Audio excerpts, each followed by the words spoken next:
Butag sarili, inigbira sa yawa sa tuwa, mabirat niya. Bisan pag nangandoy taglangit, nangandoy ta nga makikuban sa Ginoo, tungod kay nabitik ta sa yawa, pagbira sa yawa sa tuwa, madalatan niya. Amen. Nasabtan na to. Munang ang pulong sa Ginoo gihatag sa Dios, gigamit ang mga tao, gilamdagan sa Ginoo ang mga tao para makasabuta. Dili ta kasabot sa lingwahe sa langit, dili ta kasabot sa sinulatan sa Ginoo. Walagi kasabot si Moses, hangtod nga gipasabot sa Ginoo ang 10 commandments kan Moses, sumala sa panabot sa tao, dili kasabot si Moses. Munang katong batong nga gilabay ni Moses nga nabuak, gipahimo siya utos, siya na nagsulat. Si Moses na nagsulat sa 10 commandments nga bago. Kaya gibuak man to ni Moses kung sinulat sa Dios. Unsay purpose sa Ginoo, nganong tagaan ta o pulong niya, nganong ang Bible gihatag sa tuwa. Mao ni atong roadmap padulong sa eternidad. Ang Bible atong roadmap, dili ta pwede nga mulakaw sa usa ka panaw nga wala ta kay balo, nga wala kay mapa. Ang kinabuhi nato murag layong panaw. Bunato ang atong kinabuhi layong panaw. Gikan sa maternity, pagkaanak nato, hangtod sa ato ang pagsunod sa eternity, inig kamatay nato. Dili ta makasunod sa eternity ug di ta mamatay.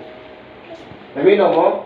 Sa diyan nakasala ang yawa, dili na sila pwede pasayloon kay spirit being na sila. Pero kita makasala nga tao, pasayloon pa ta sa Ginoo, kay tao raman ta. Pero kung mamatay na ta, 100% spirit being na ta, dili na ta pasayloon. So dili na madala og hangyo pag mamatay na ta. Dili na madala og hangyo ang Ginoo nga Lord luwas ako kay di ko gusto diri sa impierno. Kung namatay ang tao nga walay Ginoo, padulong jud siya sa impierno. Amen. Hallelujah. Praise the Lord. Padulong siya sa impierno. Kaya ang iyang binuhatan ug pagkinabuhi, padulong man sa impierno. So gusto na ko basahon kaya ang tanang tao nangandoy og langit. Mark chapter 10 verse 24. Igon siya, mga anak, kitang tanan sabat. Mga anak, lisod gayod. Lisod gayod. Ang pagsulod. Ang pagsulod. Sa gingharian sa Dios. Sa gingharian sa Dios. Marcos 10:24. Si Marcos 10:24. Marcos 10:24. Mga anak, lisod gayod. Lisod gayod. Ang pagsulod. Ang pagsulod. Sa gingharian sa Dios. Sa gingharian sa Dios. Sa diyang ginaog si Jesus Christ para ablihan niya ang dimensions para ta makabatot og relasyon siya. Lisod ang iyang kasinatian o sayon.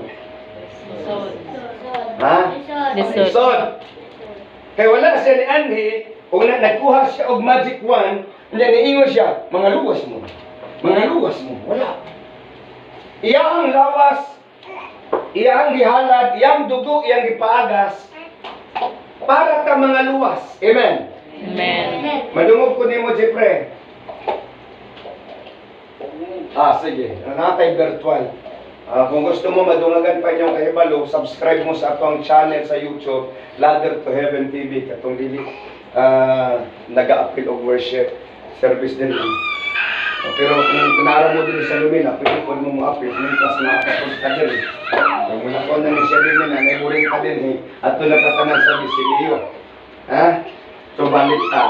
Nganong lisod man ang pagsulod sa gingharian sa langit? O nganong sayon man padulong sa impierno, kung lisod ganit padulong sa langit, sayon lang yun na padulong sa impierno. Nganong lisod padulong og langit? Tungod kay ato ang awayon, kontrahon ang atong gusto.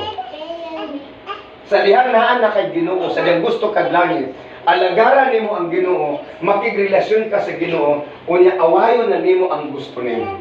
Unsay gusto nato? Ang atong gusto kaning naa diri sa kalibutan, nga mga kahilayan. Ya, mo kabantay kung maghisgot og ampo, magsimba, kapuyan ta, pero di ta kapuyan mo tanaw cancer. Ya. Kung magdaig ta, maghanara ta, ano tawag ganina, maghanara mo. Kunya kung nag-cancer, naway na nag-cancer nga. Hoy! Pinay ako! Nakaras sa akin loob! Ya, ganana sila. Pinay ako! concert? That is worship, pero pangutanon ta mo, kinsa gi-worship nila ang Ginoo ba? Dili ang demonyo. Because every lyrics and music nga dili iya sa Ginoo, gihalad sa Ginoo niining kalibutan. Ug ang Ginoo niining kalibutan si Satanas. Ha? Kasi Ginoo niining kalibutan si Satanas. Munang mas kayo nito ko nang yawa diri sa kalibutan kaysa Jesus. Ganun? Klaro? Basta ka nagsapot, ang away, ibalihon mo na, yawa ang resulta. Di ba? So, ang yawa, naghatag og away. Ug ang away, mauna siya iyang sanga, sapot, lagot, kalibot-gut, pagdumot, maunay ato ang likayan. Kaya, ngunit atong awayon. Sa dihangaan na ta sa Ginoo, lisod yun pagsunod sa langit, munang gisultihan ka sa Ginoo para makabalot ta, nga dili lang dito basta kay musimba. Masulod na kaglangit, kanang mabalhin imong relihiyon, masulod na kaglangit, unsay ginasulti sa uban. Hoy, luoy kayo ning Katoliko in town, kay mora gyud ito sumangilan ng may impyerno. Tinod lagi. Ato kang iglesia, sila rin malangit. Tinod? Ato kang sasaksi ni Jehovah, sino na po yung malangit? Bisan usang relihiyon na, munang ang ladder to heaven, kami sa ladder to heaven. Dili ko moingon, ang makalangit ang ladder to heaven. Ang akong ginasulti, ang makalangit si Jesus Christ. Kung dili ta makigrelasyon kang Jesus Christ, di ta kasulod og langit. Kung dili ta mosunod sa pamaagi ni Jesus Christ, dili ta kasulod og langit. Kaya siya kag-iya sa langit. Ug sa namingon siya, lisod gayud ang pagsulod sa langit. Iyanang gipasabot, himin itinuod na, dili lalin mo atong langit. Kung ang atong sistema pangkalibutan, munang atong biyaan ang kalibutan, atong awayon ang kalibutan, kung saan man nato karon nga kining atong pagkatao, atong madaog, mabunto. Kasi ang atong buhaton, ako mo kabantay, dugay na, nakaduog ko manigang ka na, gusto kong bumait, pero di ko magawa. Kadung mo na, nasa Diyos ang awa, nasa tao ang gawa. Naaraman di ay na, no? So, usay gingon sa Colossus. Colossus 3:2, ingon siya. Aron kuno ta mausab ug mabago ug makasulod sa gingarian sa langit, ingon siya, huna-hunaa ang mga butang langit nun, dili ang mga butang kalibutanon ug yutan-on. Fill your mind, fix your mind on things above. Wala na ni mo nga, anak na ko sa Dios, gusto ko matuglangit. Ang imong tingwaon, unsay kinaiyahan, unsay batasan sa mga taong padung og langit. Unsay kinaiyahan niya itong tao nga gusto langit. Unsa mang mga batasan nga langit nun, mo na'y atong ibutang sa itong una-una. Muna ingon ang Biblia, be renewed by the renewing of your mind. Ipabago sa Dios ang atong mga huna-huna. Nagkasabot ha? Kung saan man pagbago sa itong huna-huna, ang atong huna-huna nakafix sa kalibutan, butangan natong pulong sa Ginoo. Nga to di ay pastor, pag mabago ang atong huna-huna, mabago atong kasing-kasing.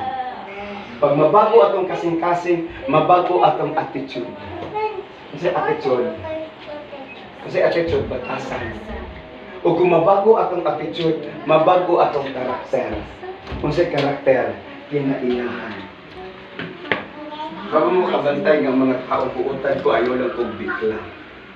Di ba? No? Kinsa may buutan,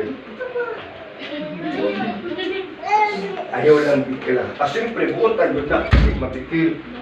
Pero ang tinuod ng buutan, bisan pag mabigil. Amen? Tinuod? Si Jesus Christ, gibigil, wala. Sa diyang ginaparo sa pangalan ng brother? Doon. Sa diyang ginaparo si Jesus Christ doon, di ba? Ginaparo, ginagmalan, gibunalan, giluwaan, gipasakitan. Kung sa iyang ingon doon. Lingon ba siya doon nga? Mga balikas ba yung isulti? Pamat. Ingon siya wala? Kasi iyang ingon. Ingon siya, pasayuha sila. Kaya wala silang nasayod sa ilang ibuhan. Wala pa itong nasayod sila sa ilang pagdapay. Sa ilang pagliwa. Sa pagpulo ng tunog. Wala sila masayod. Pero ang wala nila masayri, nga ang ilang gidagmalan, ang tag-iya silang kinabuhi. Amen. Kung nakaibalo pa lang sila, nga ato diya ilang gidagmalan, ang Diyos ganing kanao para luwason sila, dili ko nila dagmalan. Pero kay balo ba mo nga, disim nga pagdagmal, ang atong ginabuhat sa niyang libat ta sa pulong sa Ginoo, ato na pon siyang gipasakitan. Kay gipadala niya ang iyang pulong para mahimo natong giya. Para makasulod ta sa gingharian sa langit. Para makasulod ta sa iyang himaya. Kinahanglan nga bag-uhon nato ang atong huna-huna. Bag-uhon nato ang atong batasan. Bag-uhon nato ang atong kinaiyahan. Kay hangtod nga walay pagkabago sa atong huna-huna. Walay pagkabago sa atong kasing-kasing. Kay gikan sa kasing-kasing magagawas ang daotan mga pulong. Daotan nga mga pagbati.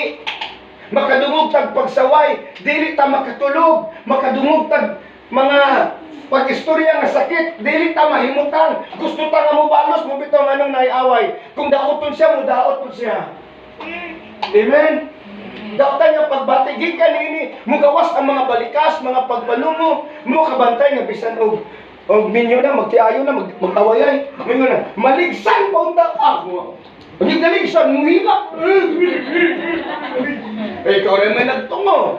Diba sa iyo nang kayo tumuhon? Sa atong kalagot, dalirat ang makatumulo. Atong mga anak, makaingon din tao, buang nga ka. Pero nabuang siya kasi may problema. Ginikanan lang gihapon. Wala ba ta kabalo nga kani adto ginatunglo putas tong ginikanan because they do not know. Pero dili. Kunya kita po nakatulong sa atong mga anak because we do not know. Now, dapat makaibalo ta. Ang atong kasing-kasing dapat utangan natong pulong sa Ginoo para hindi mo gawas ani. Praise the Lord. Hallelujah, Jesus. Sutihan ta mo. Kung manawag mo manok, kung sa pangalan mo, Jen. Kinsay ka mo? Ay. Isa ka pagtawag sa manok, Jen. Sige. Di ba, ano ba ka? Di tingog. Di ba, ang tingog? Very good. Pag tingog ni mo, Jen, ang mudool, ang ere, mudool mo din. Ang ere, mudool din. Nganong manok naman? Ditudluan ba na to sila? Wala. Pero nganong mudool sila pag may ano, Jen? Because they have instinct. Animal instinct. Munang bisag dili nimo tudluan ang itoy pag mayon ka. Tukoy. Di mo dolan giring. Ang mo dolan. Mayon ka. Ming kasi mo dolan. Dili mo dolan pato. Mayon ka. Dik kasi mo dolan. Baba ka kabantay sa dami yung yawa. Ang mo doon ang yawa. Piste! Ang mudo lang piste. Kulira! Ang mudo lang kulira. Kaya mo na itong ginatawag. Munang ayaw pag-ekspekta o kalinaw kung ang imong ginatawag prinsipe sa kagubot. Kaya si Satanas mo ng prinsipe sa kagubot. Nga sige mo nimong tawag. Imagine, tibuok adlaw tawag ka na tibuok. Tuig mo na imong ikauban. Dili ka magmalinawan. Kaya si Jesus Christ ang Prince of Peace. So, ang sabay angin atong buhat nun, tulo lang man. Praise the Lord, hallelujah, Jesus. Sige, praise the Lord. Praise the Lord. Hallelujah. Hallelujah. Jesus.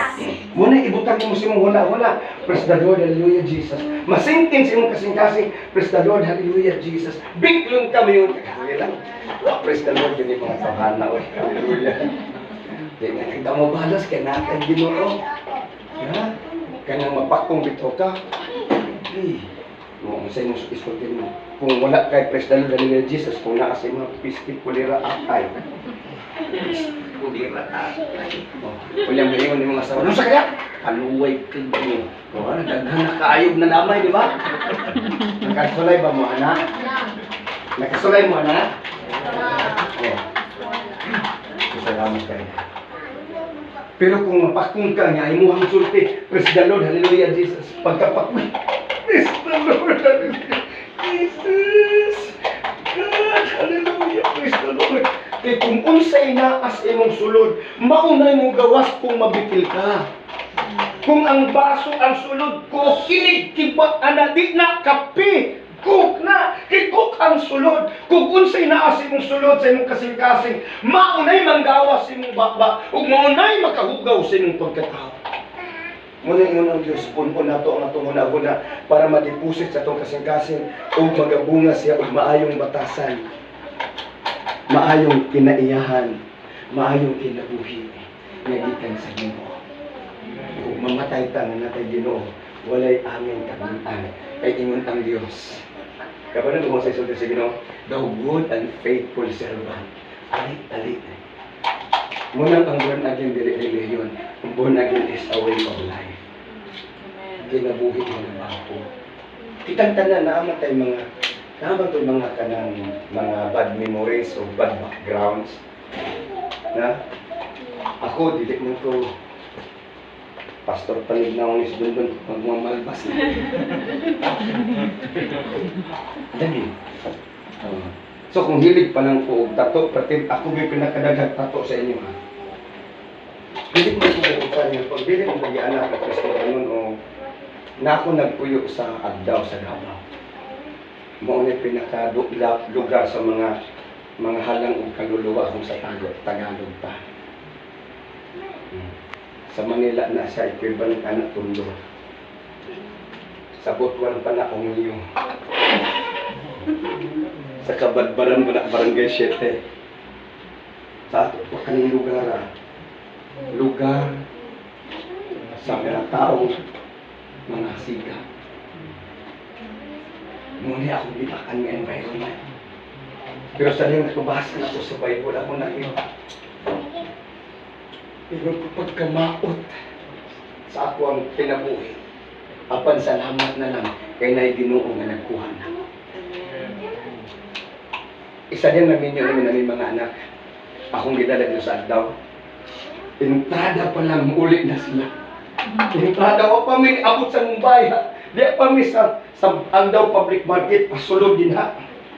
Ingon na dahil sila, baho ka diri, di ba baho ka tanan dito, das kanan mo agi tanan, Pulinarias, bahada sa palengke dito, tanan dito pa doon yung sana. Wala tarong siya, naasbay sa baybay, makita niyo mo na sa linya mga tao, tanan na balay-balay ng dagat dito tayo. Taksip ko ang ano ko, may pawaan mo kinsa kalibanga, kinsa dito bul. Kunya dito pag yun sa unahan ay nagsipag pang isda. Kadir pagkakaon din. Kunya walay adlaw nga way tunggabon, walay adlaw nga way pusilon, walay adlaw nga way hubog. Ang among sounds halo-halo murag sa impierno, nay hilak, nay katawa, nay wild, nay mellow, nay sweet. That is the natures na walay Ginoo sa kinabuhi. Muna ingon ang Ginoong Dios, isang pita ako mintras may panahon pa. Duol ka mo kanako, kamong gikapuyan o gibukatan sa inyong lipasan aron mapaulayon ko ka. Abi niyo sultihan kamo. Ang pagsulod og langit, gitaganan ng lahat sa tuan. Wala ka gidesign doon para sa impyerno, sa pangalan ganito. Imong angga. Di, wala ka gidesign para sa impyerno. Si Satanas na gidesign ka pangalan. Si, wala ka gidesign para sa impyerno. Babito nga wala tayo sungay. Wala tayo ikog. Isa may ikogan niya. Sa sungayan. Para sa talay, para sa langit. Pero ang yawa dili gusto nga malangit ka. Gusto niya nga birahon ta. Kay masakitan ang Ginoo ko ang tao ng impierno. Masakitan ang Ginoo. Sultihan pa mo. Pila na kawakan niya. Okay. Ang inyong anak kung kidnapon, malipay. May